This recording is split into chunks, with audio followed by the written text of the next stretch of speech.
Are you ready, kids, for the power of Infernity? Today, I got the ultimate deck presentation to you today, and this is going to be a deck presentation on Kalin Kessler's Infernity deck. For anyone who's watched the 5Ds anime, you guys probably know that this man did not have a goddamn clue how to run Infernities. Now, Infernities are a deck that require you to have no hand in order to activate their plays. Now, most normal Infernity players, when Archfiend was at 3, would run the card in a way to basically set as much stuff as possible to their field, special summon the Archfiend when it was the only card in your hand, and then just continue to move forward from like there and just combo off into massive boards. However, this man did not do such actions. He had normal cards that he couldn't get out of his hand without, like, crazy combos or plays or something like that, and kept making mistakes and, summoning things and activating cards like Phantom Hand and Zero Max and, like, other things that just drained his entire hand worth of monsters to make sure it would go at 0. Which is not consistent, but this is an anime-style deck, so, I mean, what more can you expect? So, get this started out.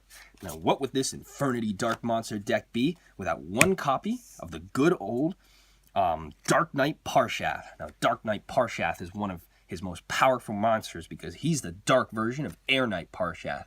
When he comes to the field and destroys a monster by battle, you get to banish a dark monster from your graveyard and then draw a card from your deck. And not to mention, he can inflict piercing damage to your opponent. Well, I'm not actually sure he can. No, he cannot. So, but still a very good card. 1900 attack power, so he's going to be bringing in some big damage. For the next card, we got 3 copies of Infernity Beast. Infernity Beast is one of the first 1600 attack power level 3s.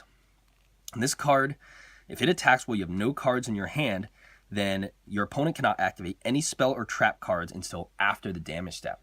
So guess what? This is a pretty cool monster because he's kind of like Pitch Dark Werewolf, but he's a common and he's easier to get. And he's one of the first Infernity monsters to ever be released out of Ancient Prophecy, one of the main set cards. The next card we got, and a card that I still can't figure out how it works to this day, is 3 copies of Infernity Randomizer. You pay 500 life points, draw a card, and reveal it. And if it's a monster card, your opponent takes damage equal to the attack power, the level of that monster times 200. And if it's a spell or trap card, then they basically get to take 500. You take 500 points of damage. You can only do it when you have no cards in your hand. And actually, I think Patrick Hoban was the one who popularized Infernity Randomizer Turbo. I do not know how that works, but still a cool card, and I'd love to see it back if it ever does. The next copy, we got Infernity Dwarf. Infernity Dwarf, when you got no cards in your hand, all your monsters gain piercing. Check out this dwarf and his big, giant, iron-ass axe. Oh yeah, baby. Bring it to me. Next, we got Trudge's favorite card, the Stygian Street Patrol. This is a card right out of Duelist Revolution, tailor-made for those Infernity. And if you combo this motherfucker together with Stygian Security, you can make those Stygian Sergeants. It's a two-headed fucking King Rex on a bike. Cool-ass card right there. Cool synchro monster. But this guy gets your Infernities out in the field, so you don't have to go hunting for him. Next, because Kalin Kessler is a gambler, we got the Gambler Legend here. Pretty cool. So anyone that knows Kalin knows that he was a gambler. He liked to gamble his life away. After that loss from Yusei as a Dark Signer, Kalin went to Crash Town, where he basically participated in these duels that would determine the fate of the loser. So there was like a turf war or something like that, and then he was on one of the teams, and the winner of the turf war every night got to stay, and then the loser would be sent out to the salt mines, or these salt mines up in the mountains where they'd have to work for the rest of their life, providing stuff to the town. And they were controlled by like 2 different gangs in the town. And Kalin would always come there, and he'd all of his Infernity monsters, such as a randomizer you saw earlier, were based entirely on chance. So what better card to represent than the Gambler of Legend? And the reason this card is in here is because it has a lot of chance-based effects. You flip a coin 3 times. If you get 3, you toss a coin 3 times and apply the effect. So if you get 3 heads, you destroy all monsters your opponent controls. If you get 2 heads, you discard 1 random card from your opponent's hand. If you get 1 heads, destroy all cards. Destroy 1 card you control, and then if you get 3 tails, you discard 1 card. You discard your entire hand to your graveyard. So, it's basically like all of the effects in this card help Kalin out, because first of all, he's a gambler, so he has a chance to destroy all cards on his opponent's side of the field, all monsters they control, or discard a card from their hand. But if he loses the effects, they don't really affect him too much. The only one that really affects him is the effect to destroy 1 card he controls, but the effect for him to discard his entire hand, that's what he wants anyway, because he's the handless duelist. So Gambler or Legend, I felt fit perfectly with Kalin's style of play. The next card we have in the deck, we have 3 copies of Minar. Now, what better way to signify Kalin discarding all the cards from his hand for Minar? And when Minar is discarded from your hand to your graveyard, your opponent takes 1,000 points of damage. So if he activated that Sand Gambler's effect while he had Minar out, guess what would have happened? His opponent would have taken 3,000 points of damage directly at their face. The true Kalin Kessler way of Infernity dueling. The next card we got in this deck is 2 House Duston. In here for the general defensive purposes, and because, when Kalin was at the bottom, he was treated no better than dust. So House Duston is in here to signify the trials that he went through to get to the top and to get back to where he really was. Next, we have 1 copy of Ceremonial Bell. Now, this card, when it's face up on the field, both players must show each other their respective hands. And you'd think, hey, that's a problem if your opponent's got to see everything you're playing. But when Kalin Kessler's involved, guess what? He doesn't have a hand.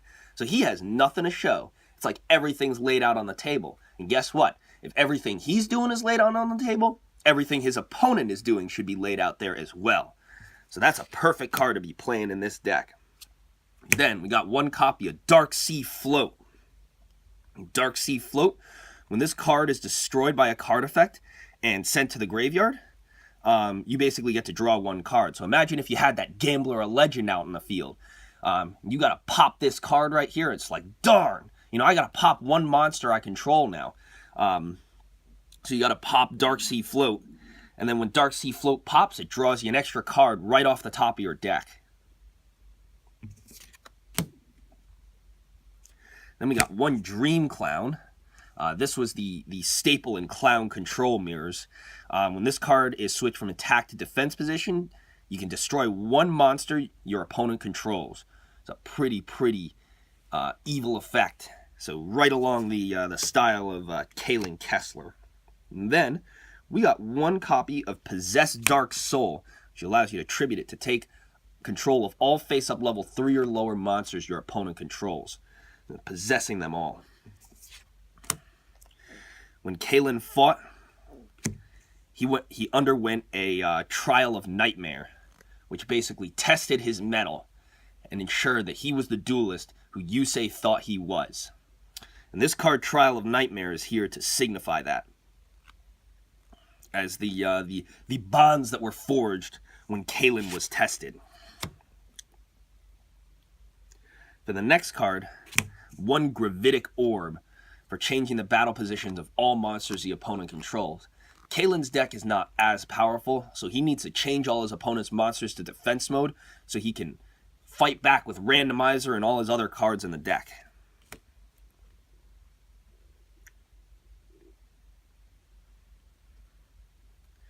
And then, 1 copy of Vice Berserker.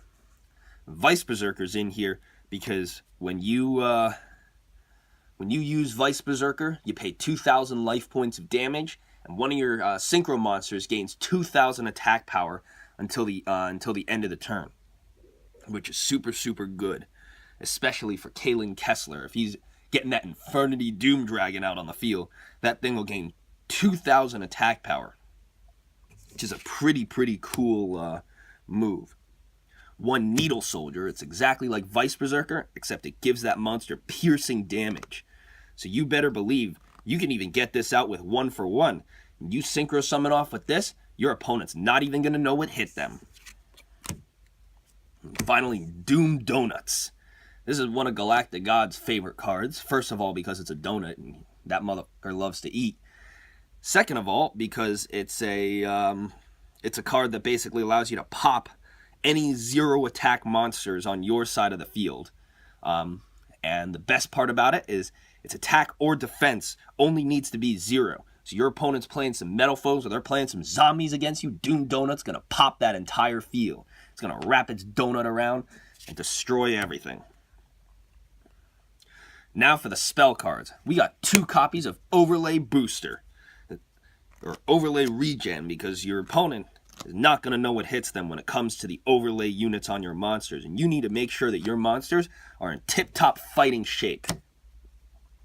Then, for our trap cards, we have 3 copies of the Infernity Break. The Infernity Break is pretty cool because when you got no cards in your hand, your opponent, you can banish 1 Infernity monster to destroy 1 card your opponent controls. Pretty damn cool card right there. Instant popping of anything your opponent has. I remember this card used to not be run. It was just Infernity Barrier. But when Infernities came back due to Lava Volt Chain, guess what? All bets were off from that point forward.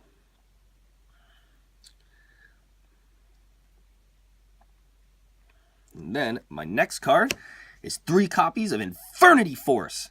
Now Infernity Force is even cooler, because you can see that Infernity Beast sitting right on there. Now Infernity Force's special ability activates, allowing you, when your Infernity monster is attacked, or when you basically destroy your opponent's monster, and then special summon an Infernity monster from your graveyard. And if you special summon one of those Infernity monsters, it gets its effect when you have no cards in your hand, like a randomizer or something like that. You basically get to do that effect, which is pretty cool. But let's say that you don't have an Infernity monster on the field, or because that monster gets destroyed by battle. Well, guess what? This card will help you out there, because this card is Infernity Reflector. When you have an Infernity monster that's destroyed by battle, or by card effect, or by your opponent in some way, shape, or form, you get to discard all the cards in your hand, including those Minars, special summon this guy, special summon that guy back, and then inflict 1,000 points of direct damage right back at your opponent. And you better believe that that's coming forward to bring your opponent some big harm right there. Now, this wouldn't be an Infernity deck, and we wouldn't have those overlay regens if it wasn't for the Tiki Curse, which is basically a trap monster that special summons as a level 4 monster on the field. So you can basically use the Tiki Curse in order to get your opponent down to size there. For the next card, 1 copy of Turnabout. Now, I think Turnabout could be something that's very useful, specifically lately, with all of those level changing effects of your monsters. All those monsters are trying to change their level, so when they do it, it basically works exactly like one of those trap holes. It changes everything to face down defense mode, like Floodgate and something. It was the first Floodgate to come out. Next, we got a copy of Copy Knight, which basically special summons itself as the other side of a level 4 or lower monster, so you can XYZ summon with it. Then, we got Pixie Ring, which protects your weakest monsters on the field. So if you got that Gambler or Legend, or you got that Infernity Beast or an Infernity Randomizer whose effects you keep triggering, you can get this guy. You can get that Pixie Ring. And you can keep that monster safe until your opponent destroys all your other monsters.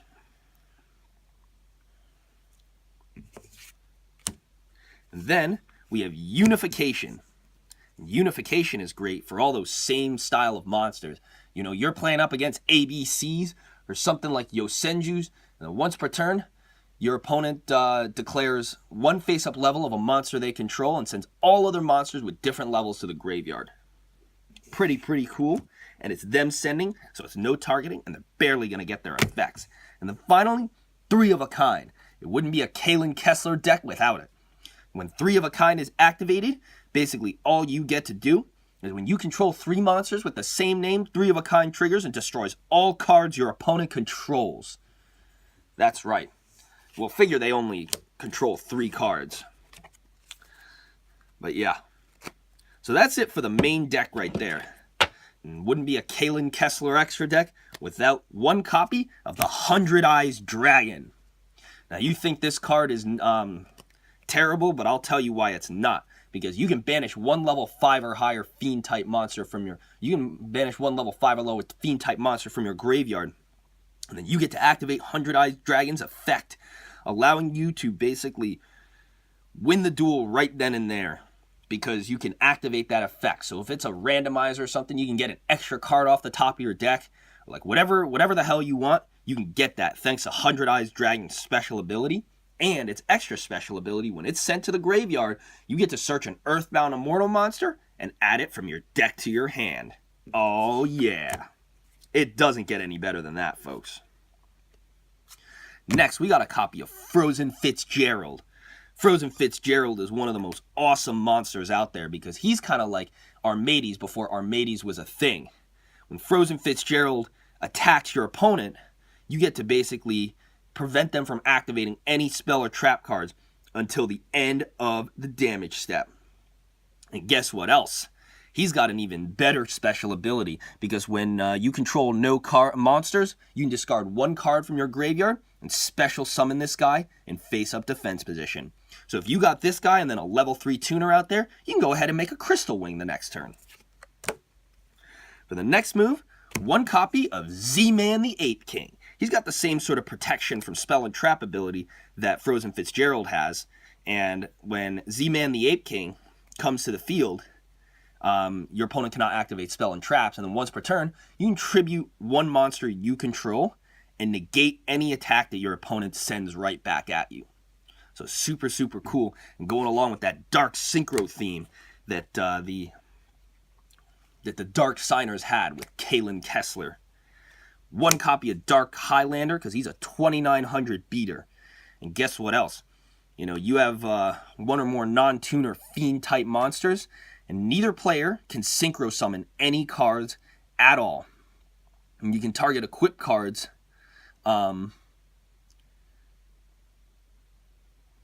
that are targeting your opponent's monster, destroy them, and then inflict damage.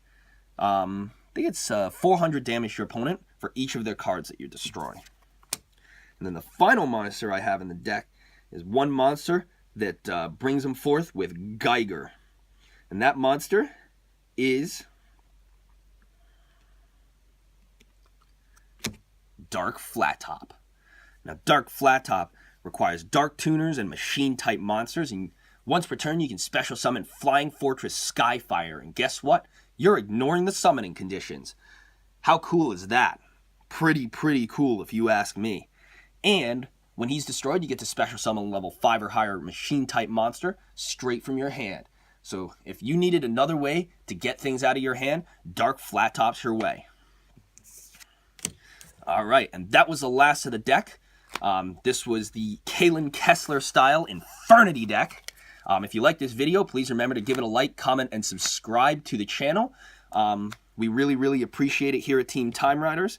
And if you the deck is also for sale as well, so if you're interested in purchasing it, please send me a message and we'll work something out. But yeah, hope to see you guys again on the channel soon. And this has been the Mermail Master with Kalin Kessler's Infernities. And we're signing out. See you guys.